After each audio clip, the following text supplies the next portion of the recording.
Patient's door. Hello, I'm here to draw some blood. I'm Nurse Julia. Hi, Nurse Julia. Hi, can you verify your name and date of birth? Yeah, sure. My name is Sheila Harris, and my birthday is October 16th, 1999. All right, great. So we're going to take some blood work today. Is that fine? Yes, that's fine. Okay, great. Let me just wash my hands. Okay, dry them. I've got my gloves. I'm going to put one glove on right now because I want to see about getting my material out, what I need.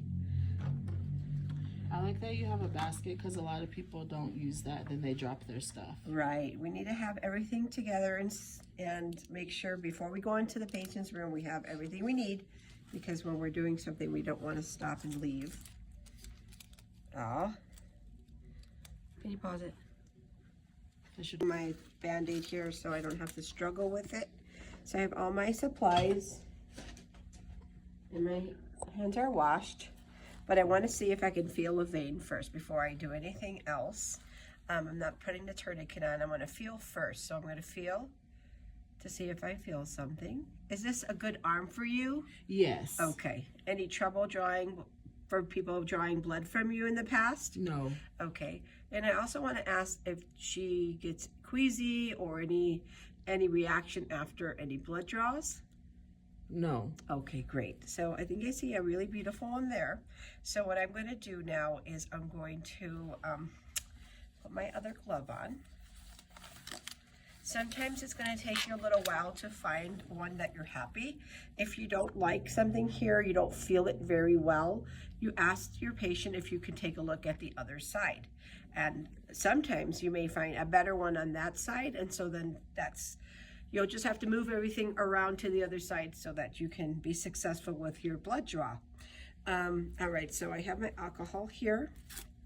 I'm going to clean her vein here in a circular motion, and I can see her vein is popping.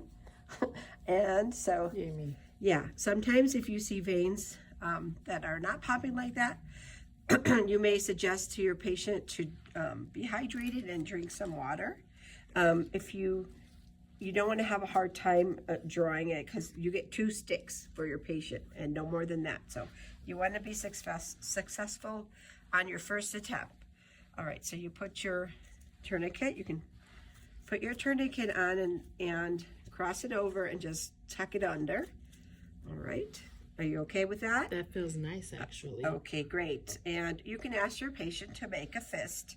And this is only when you're inserting the needle. Once your needle is in, they can open up and relax, okay?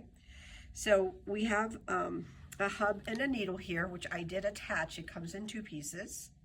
Another thing is the tourniquet's on here for only a minute. If I'm going to take longer than a minute, I'm going to undo it and then reapply, but I'm going to do it right now because she's all ready to go. I have gauze here, I have my Band-Aid, and I have 2 tubes to draw blood.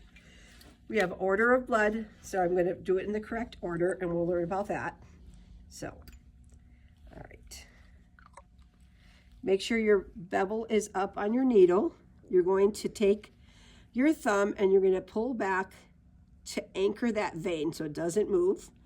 I'm just going to just a little poke in here, kind of parallel, because this is a vein that's pretty superficial, and it's a poke.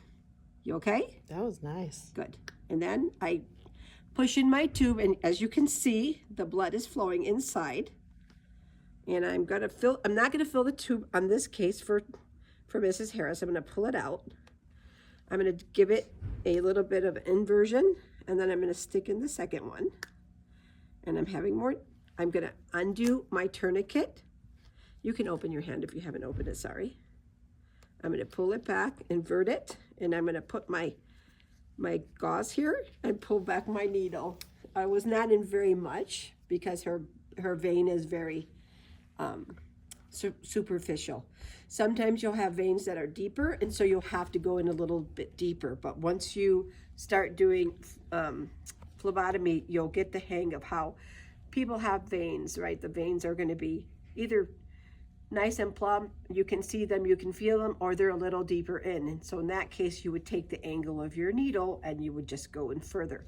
Not too far in, because you don't want to go through the needle and cause bleeding under the skin, which would be causing a bruise. So once I have my blood, my needle goes into the sharps container, which is over here.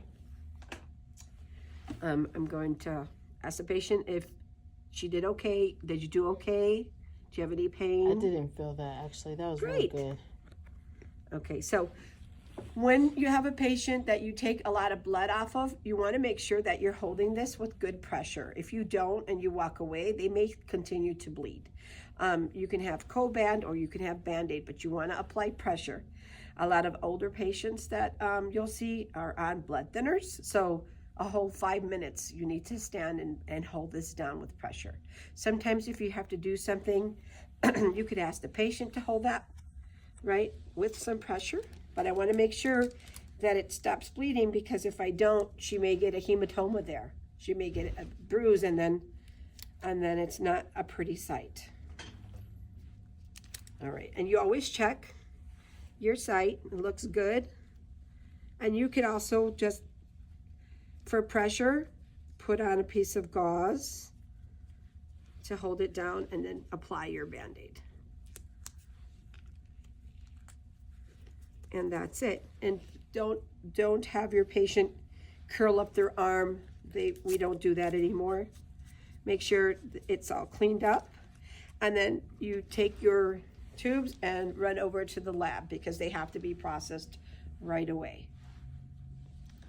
Thanks.